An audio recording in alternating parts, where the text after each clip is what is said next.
bagi material, tetapi juga spiritual.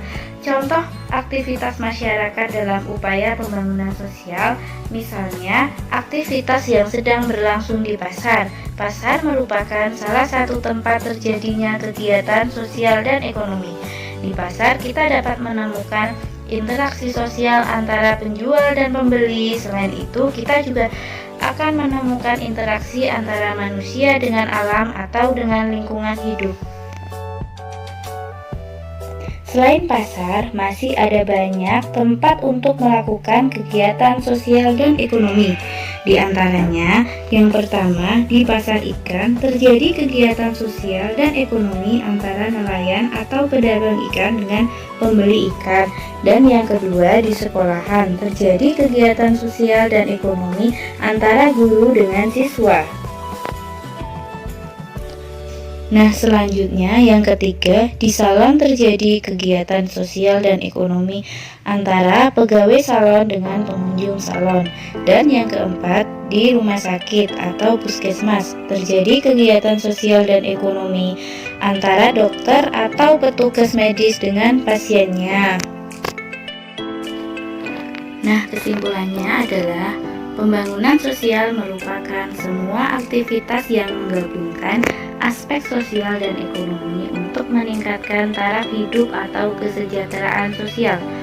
Kesejahteraan sosial tidak hanya berkenaan dengan terpenuhinya kebutuhan material atau pangan dan sandang, tetapi juga spiritual. Selanjutnya, pembangunan sosial budaya merupakan suatu proses perubahan dalam bidang sosial dan budaya yang direncanakan untuk meningkatkan kesejahteraan dan kualitas hidup masyarakat. Pembangunan sosial budaya tidak dapat dipisahkan dengan proses pembangunan ekonomi. Hal tersebut karena keduanya saling berpengaruh satu sama lain. Selain itu, pembangunan sosial budaya juga merupakan salah satu prioritas pembangunan nasional setiap negara. Pembangunan sosial budaya biasanya dilakukan melalui pembangunan di bidang agama, pendidikan, serta sosial budaya. Selanjutnya ada aspek-aspek dalam proses pembangunan sosial budaya di Indonesia. Yang pertama ada bahasa sebagai identitas bangsa. Bahasa mempunyai peranan yang sangat penting dalam proses pembangunan sosial budaya karena setiap daerah di Indonesia memiliki bahasa daerah yang berbeda. Untuk menghindari pertikaian dan kesalahpahaman diperlukan bahasa nasional untuk bisa berkomunikasi antar daerah. Bahasa nasional bangsa Indonesia adalah bahasa Indonesia. Yang kedua ada adat istiadat dan tradisi. Adat istiadat dan tradisi juga mempunyai peran penting dalam proses pembangunan sosial budaya. Adat istiadat dan tradisi memiliki beberapa fungsi, yaitu sebagai batasan perilaku setiap individu dalam masyarakat yang bersangkutan. Nah, yang ketiga ada komunikasi sosial. Komunikasi merupakan salah satu unsur penting dalam proses pembangunan sosial budaya.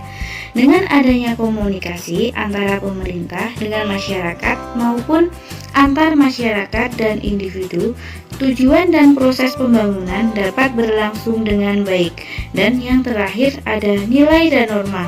Selain adat istiadat dan tradisi, ada pula nilai dan norma yang berlaku dalam suatu masyarakat yang harus dipatuhi dalam menjalin kehidupan bermasyarakat.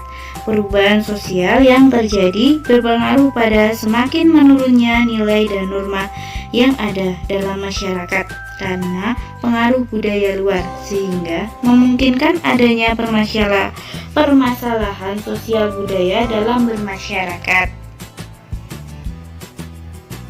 Berikut merupakan contoh upaya pembangunan sosial budaya. Yang pertama, ikut mempelajari kesenian budaya daerah untuk menjaga kelestarian budaya daerah. Yang kedua, memberi kesempatan seluas-luasnya kepada kaum wanita untuk bersekolah dan menuntut ilmu setinggi mungkin. Nah, kesimpulannya, tujuan utama pembangunan sosial budaya untuk meningkatkan kesejahteraan masyarakat. Hal ini ditandai dengan peningkatan kualitas hidup yang layak dan bermartabat. Untuk mencapai tujuan tersebut, perlu adanya program-program terencana di bidang sosial dan budaya, misalnya bidang kesehatan, kesejahteraan sosial, kependudukan dan keluarga, peranan perempuan, pemuda dan olahraga, serta di bidang kebudayaan. Cukup sekian ya pembelajaran pada hari ini.